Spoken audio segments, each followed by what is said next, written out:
নমস্কার বন্ধুরা, আজ আমি আলোচনা করব ফেলন নিয়ে। ফেলনের আরও অনেক নাম আছে, যেমন একে প্যানারিটিয়ামও বলা হয়। এটি আমরা কেন্ট রেপার্টরি কোথায় পাবো? কেন্ট রেপার্টরির এক্সট্রিমিটিস পেজ নাম্বার 1005, সেখানে পরপর পেয়ে যাব সমস্ত মেডিসিনগুলো।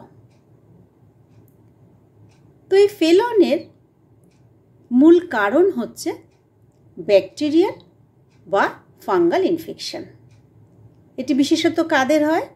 যারা খুব বেশি জলে থাকেন বা যারা খুব বেশি জল নিয়ে কাজ করেন, বেশি সময় ধরে জল নিয়ে কাজ করেন, বিশেষত তাদের ক্ষেত্রে এটি হয়। এটির মূল সিমটমস কি? মূল সিমটমস হচ্ছে নখের গোড়াগুলো নেইল বেড ইনফ্লামেশন হয়। নখের গোড়ায় ইনফ্লামেশন হয়, যাকে আমরা নখকুনিও বলি। ইনফ্লামেশন হয়, পেইন থাকে, বার্নিং থাকে, সোয়েলিং থাকে। এটি ফেলনের কমন সিমটমস। যদি ফার্স্ট স্টেজেই এটি ট্রিটমেন্ট করা হয় তবে এটি বিশেষ কিছু ক্ষতি করে না। তো অ্যাকিউট কেসে যদি এটি অ্যাভয়েড করা হয়, ট্রিটমেন্ট না হয়, তবে এটি ক্রনিক স্টেজে পৌঁছে যায়। ক্রনিকের ক্ষেত্রে ধীরে ধীরে সেলুলাইটিস, মাইলাইটিস, এমনকি এই ইনফেকশন ব্লাডে ছড়িয়ে গিয়ে সেপসিসও হতে পারে।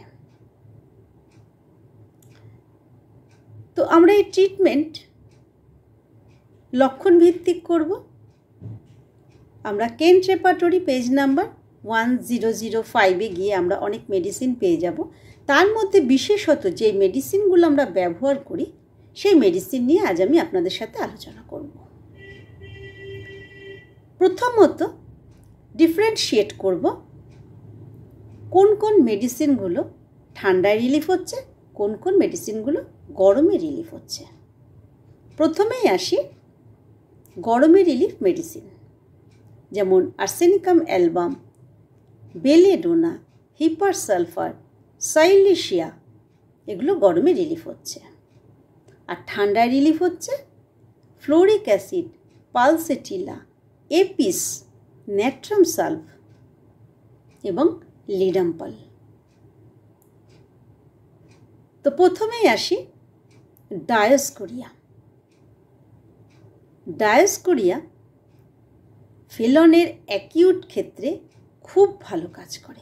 একদম ফার্স্ট স্টেজে ডায়োস্কোরিয়া খুব ভালো কাজ করে। কেমন?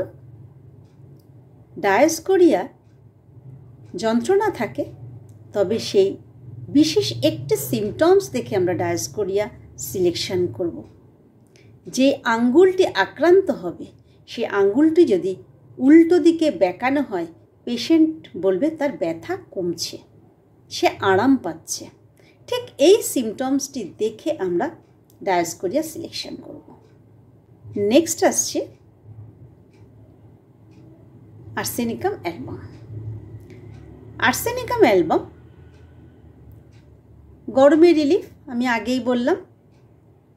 আর্সেনিকাম অ্যালবামে এত যন্ত্রণা হয়, আগুনের মতো যন্ত্রণা।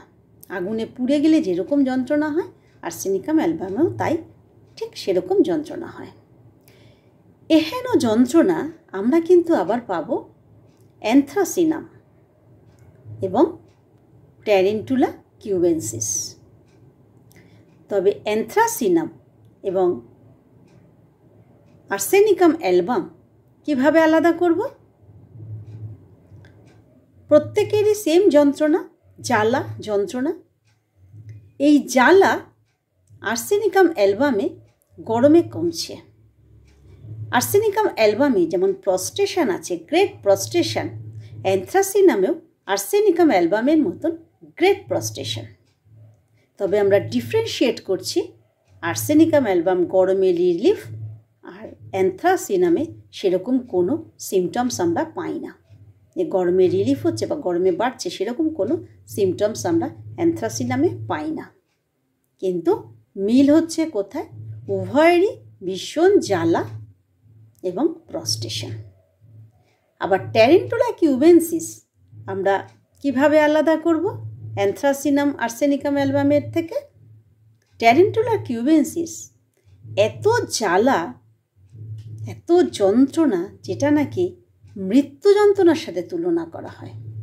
এহেন জ্বালা আমরা আর্সেনিকাম বা অ্যানথ্রাসিনামে পাবো না। ট্যারেন্টুলা কিউবেন্সিসের অ্যাগ্রাভেশন হচ্ছে রাত্রে। আর্সেনিকাম অ্যালবামের মিড ডে মিডনাইট, অ্যানথ্রাসিনামের নির্দিষ্ট কোনো টাইম নেই, কিন্তু ট্যারেন্টুলা কিউবেন্সিসের যন্ত্রণা বাড়ে হচ্ছে রাত্রে। ভীষণ যন্ত্রণা বাড়ে। এদের এত যন্ত্রণা বাড়ে যে এরা রাতে ঘুমোতে পারে না, এরা কনস্ট্যান্ট ঘরে হাঁটাচলা করতে থাকে। ঠিক এই জায়গাটায় আমরা ট্যারেন্টুলা কিউবেন্সিসকে আলাদা করে ফেলব। নেক্সট আসে বেলেডোনা। বেলেডোনা অ্যাকিউট ক্ষেত্রে খুব ভালো কাজ করে। অ্যাকিউট স্টেজে যদি আমরা বেলেডোনা সিমটমস পাই এবং বেলেডোনা যদি আমরা ইউজ করি তাহলে কিন্তু খুব ভালো কাজ করে। লক্ষণ কি? বিশেষ কমন সিমটমস থাকবে, সোয়েলিং থাকবে, রেডিশ থাকবে, কিন্তু বেলেডোনার একটি বিশেষ সিমটমস হচ্ছে যদি টাচ করা হয় জায়গাটা গরম লাগবে এবং থ্রবিং সেন্সেশন হয়, দপদপ করবে। এক্ষেত্রে আমরা যদি দেখি যে পাস ফর্মেশন হয়নি, লাল হয়ে রয়েছে জায়গাটা, দপদপ করছে, গরমে রিলিফ হচ্ছে, আমরা বেলেডোনা 6 দেব। বেলেডোনা 6 রিপিটেড ডোজে দিলে পাস ফর্মেশন হয়ে যাবে এবং পাস ফর্মেশন হওয়ার পর যখন পাস বেরোতে শুরু করবে তখন আমরা দেব 200। তাহলে ধীরে ধীরে শুকিয়ে যাবে আলসার। নেক্সট আসবো হিপার সালফার। হিপার সালফারও গরমে রিলিফ, কিন্তু হিপার সালফারের মূল সিমটমস হচ্ছে স্প্লিন্টার লাইক পেইন, প্রচণ্ড যন্ত্রণা, কিন্তু খুব সেন্সিটিভ, যেমন যন্ত্রণা তেমন সেন্সিটিভ। এর আনহেলদি স্কিন, একটু কিছু কেটে গেলেই, একটু কোথাও কেটে গেলেই এদের পাস ফর্মেশন হয়ে যায়। এই আনহেলদি স্কিন আমরা আবার পাবো সাইলেশিয়া, গ্রাফাইটিস, মার্কসল। তবে হিপার সালফারকে আমরা ওই মেডিসিন থেকে কিভাবে আলাদা করব? ভীষণ সেন্সিটিভ। এত সেন্সিটিভনেস সাইলেশিয়া, মার্কসল বা গ্রাফাইটিসে নেই। এই সেন্সিটিভনেস দেখে আমরা হিপার সালফার ব্যবহার করব। তবে হিপার সালফার যদি মেন্টালিটি পেয়ে যায় তাহলে তো খুব ভালো হয়। এরা ভীষণ ইরিটেবল, এরা ডিস্ট্রাকটিভ। হিপার সালফারকে আমরা বেলেডোনার মতোই 6 দেব। যদি দেখি পাস ফর্মেশন হচ্ছে না, ভীষণ সেন্সিটিভ, স্প্লিন্টার লাইক পেইন, গরমে রিলিফ, আমরা তখন দেব 6 পাস ফর্মেশন হওয়ার জন্য। পাস ফর্মেশন হয়ে গেলে যখন পাস বেরোতে থাকবে ঠিক বেলেডোনার মতো 200 দেব, যাতে ধীরে ধীরে সম্পূর্ণ পাস বেরিয়ে যায় এবং তাড়াতাড়ি শুকিয়ে যায়। নেক্সট আসবো সাইলেশিয়া। সাইলেশিয়া গরমে রিলিফ, আগেই বলেছি। সাইলেশিয়ার পাশে থাকে ভীষণ দুর্গন্ধ, হিপার সালফারের মতো অত সেন্সিটিভ হয় না। আর সাইলেশিয়ার পেশেন্ট হিপার সালফারের মতন অত ডিস্ট্রাকটিভ নয়, একটু ভীতু প্রকৃতির। এদের কনফিডেন্সটা লো থাকে, এদের আনহেলদি স্কিন, এদের পাশে হয় প্রচণ্ড অফেন্সিভনেস, হাতের তলা পায়ের তলা ঘামে ঘামেও খুব দুর্গন্ধ। মার্কসল ঠান্ডা গরম কোনোটাতেই রিলিফ হয় না। মার্কসলে অন্যান্য সিমটমস আমরা দেখে নেব। এদের প্রচণ্ড জল পিপাসা, আলসার, ঠান্ডা গরম কোনোটাতেই রিলিফ হয় না। আর মার্কসলের পেশেন্টদের জিভটা থাকে ফ্লাবি, ময়েস্ট, স্যালাইভেটেড, এবং তাদের স্টুল যদি দেখি মিউকয়েড, তো সেক্ষেত্রে আমরা মার্কসল ব্যবহার করব। আর গ্রাফাইটিসে একটি বিশেষ গুরুত্বপূর্ণ সিমটমস হচ্ছে এদের যে ফেলন হয় সেক্ষেত্রে একটা স্টিকি ডিসচার্জ হয়। সেই জায়গাটা একটা আঠালো ভাব থাকে, সেক্ষেত্রে আমরা গ্রাফাইটিস দেব। এছাড়া গ্রাফাইটিসের অন্যান্য সিমটমস অবশ্যই একটু যাচাই করে নেব। আর গ্রাফাইটিসের ফেলনে একটা ফেটে যাওয়ার টেন্ডেন্সি থাকে, স্কিনটা একটা ফাটা ফাটা ভাব থাকে। নেক্সট আসছে এপিস মেলিফিকা। এপিসে ঠান্ডায় রিলিফ এবং বার্নিং স্টিঙ্গিং পেইন, ভীষণ বার্নিং থাকে, স্টিঙ্গিং পেইন থাকে। বেলেডোনা যেমন লাল ভাবটা বেশি থাকে, আর এপিসের ক্ষেত্রে স্কিনটা একটু রোজি বা গোলাপি হয়ে যায়। আর এপিসের মূল সিমটমস হচ্ছে স্টিঙ্গিং পেইন।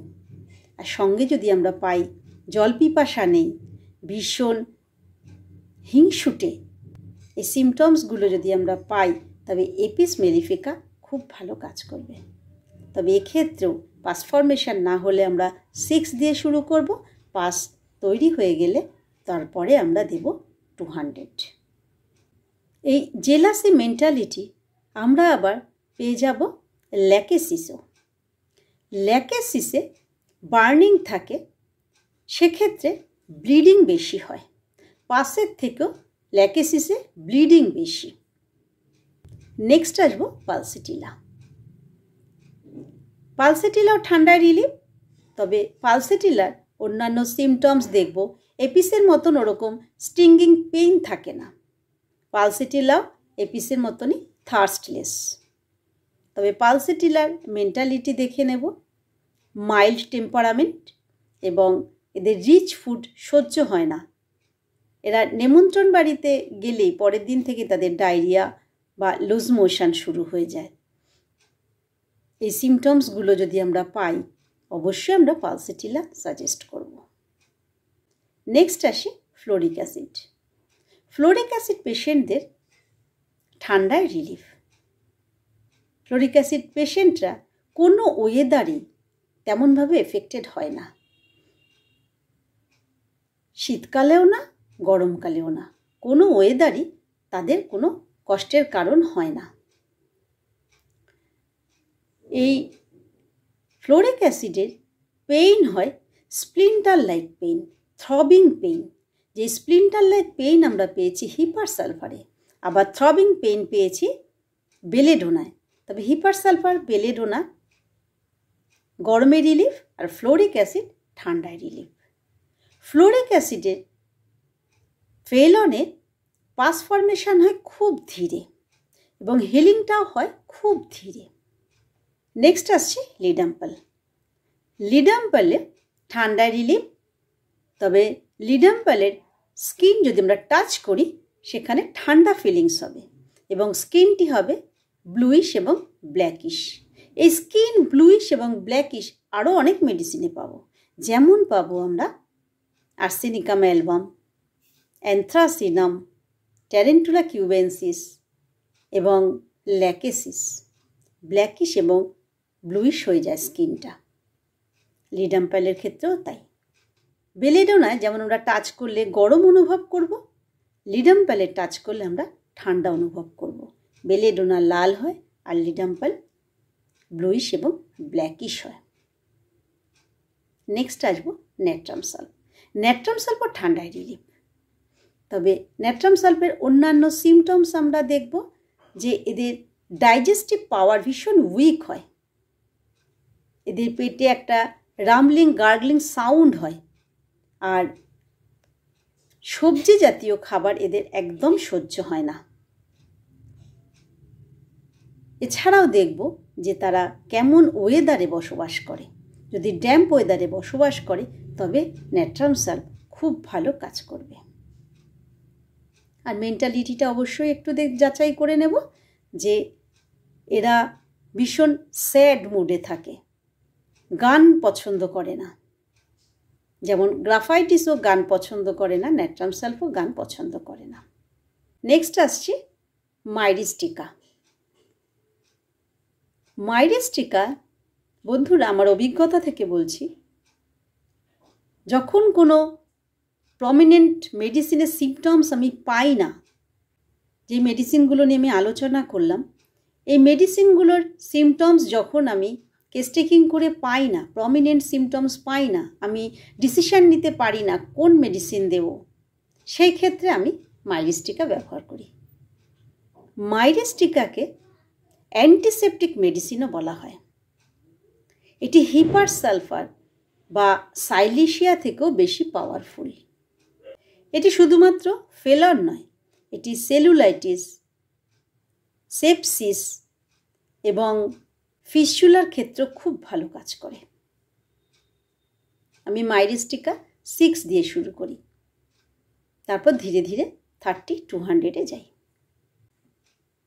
তবে বন্ধুরা, মেডিসিন সিলেকশন করবার সাথে সাথে আমাদের অবশ্যই ম্যানেজমেন্টের দিকে খেয়াল রাখতে হবে। পেশেন্টের সুগার লেভেল যেন ঠিক থাকে, সের দিকে আমাদের খেয়াল রাখতে হবে। এছাড়াও যারা খুব জল ঘাটেন বা জলে কাজ করেন, তাদেরকে বলতে হবে জল থেকে হাত তোলার পরে শুকনো কাপড় দিয়ে একদম হাতটাকে শুকনো করে মুছে নিতে হবে, যাতে আঙুলের বা নখের গোড়ায় কোথাও যেন জল না থাকে, এদিকে খেয়াল রাখতে হবে। আরেকটি বিশেষ ম্যানেজমেন্ট হচ্ছে, বিশেষত যেই পেশেন্টদের গরম জলে রিলিফ হচ্ছে, তারা অবশ্যই দিনে 5-7 করে গরম জলে সেক করবে। সেক্ষেত্রে ওষুধের সাথে সাথে এই ম্যানেজমেন্ট খুব ভালো কাজ করবে। তবে বন্ধুরা, আজ এই পর্যন্ত। যদি আমার ভিডিওটি ভালো লাগে অবশ্যই সাবস্ক্রাইব করবেন, লাইক করবেন, কমেন্টস করবেন, শেয়ার করবেন। যে সকল বন্ধুরা সদ্য হোমিওপ্যাথি চর্চা শুরু করেছেন বা চেম্বার দেবেন মনে করছেন, তাদের ক্ষেত্রে বলছি অবশ্যই নিজের বন্ধুদের মধ্যে শেয়ার করবেন। আমরা প্রত্যেকেই জানি 2 heads are better than 1। আপনারা যদি শেয়ার করেন, নিজেদের মধ্যে আলোচনা করেন, তাহলে অনেক বেশি মনে থাকবে এবং সেটি চিকিৎসা ক্ষেত্রে খুব কাজে আসবে। আজ এই পর্যন্ত। নমস্কার।